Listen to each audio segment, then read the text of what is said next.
ఈ సమాజంలో ఎందరెందరో దానం చేసేవారు, గుడులు కట్టించేవాళ్ళు, బడులు కట్టించేవాళ్ళు, వివాహాది శుభకార్యాలకు ఆర్థిక చేతి ఇచ్చేవాళ్ళు కొందరుంటే, మరికొందరు ఆసుపత్రికి సంబంధించి వైద్యం అందించేవారు మరికొందరుంటారు. ఎందుకనంటే భోజనం లేకపోయినా ఒకరోజు ఉండొచ్చు, కానీ అదే ప్రాణం లేకపోతే ఉండలేరు అనే ఆలోచనతో ఆ కుటుంబం రోడ్డున పడుతుంది అనే ఉద్దేశంతో మరికొందరు ఉంటారు. అయితే మరికొందరు వీటన్నిటిని మించింది విద్యాదానం.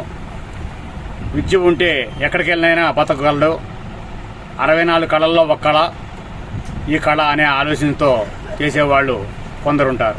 అలాంటి వారిలో వైభవ్ జ్యువెలరీ అధినేత కుక్కడపు మోహన్ రావు కీర్తిశేషులు అయినారు. ఆయన కుమారుడు ప్రస్తుతం తిరువూరు ఏఎంసీ వైస్ చైర్మన్ గాను, దాంతోపాటు వాళ్ళ నాన్న గారి ఆశయాలను పుణికిపుచ్చుకొని ప్రస్తుతం కుక్కడపు మోహనరావు అండ్ ముత్తంశెట్టి సీతారామయ్య ప్రభుత్వ జూనియర్ కళాశాల అభివృద్ధి కొరకు కంకణం కట్టుకొని ఆ లక్ష్యంగా ఎక్కువ విద్యార్థులను చేర్చే అందుకు గాను ఆయన పథకరచన చేయడం జరిగింది. ఆ పథకరచనలో భాగంగా విద్యార్థులకు 10వ తరగతి విద్యార్థులకు ముఖ్యంగా స్టడీ మెటీరియల్ అందించడం, పరీక్ష ప్యాడ్లు ఇవ్వటం, వాటితో పాటు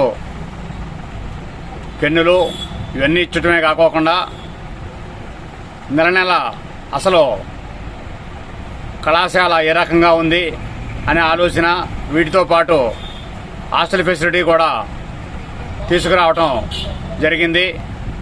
ఇదంతా కూడా తండ్రి ఆశయాలను ముందుకు తీసుకెళ్లే లక్ష్యంగా ఆయన అడుగులు వేస్తున్నట్లుగా చెప్పడం జరిగింది. ఎందుకనంటే దానం చేయటం వేరు, దానం అపాత్రదానం కాకుండా చూడటం వేరు. ఆ లక్ష్యంగా అడుగులు వేయటంతో ఆయన విజయం సాధిస్తున్నారని తెలుస్తోంది. ప్రభుత్వ జూనియర్ కళాశాలలో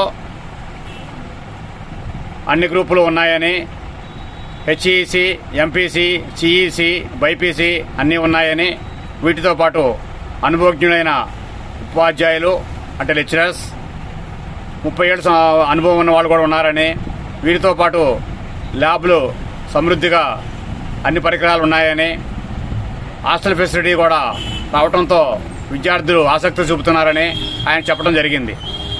మరింత సమాచారంతో మరోసారి మీ ముందుకు నమస్కారాలతో 3 మీడియా యూట్యూబ్ న్యూస్ ఛానల్ ఉచిత సమాచారం కొరకు తెలియజేయడం జరుగుతుంది. లైక్ చేయండి, ఆదరించండి. నమస్కారాలతో మీ సర్వేశ్వరరావు, ఎన్టీఆర్ జిల్లా. ఉంటాను మరి.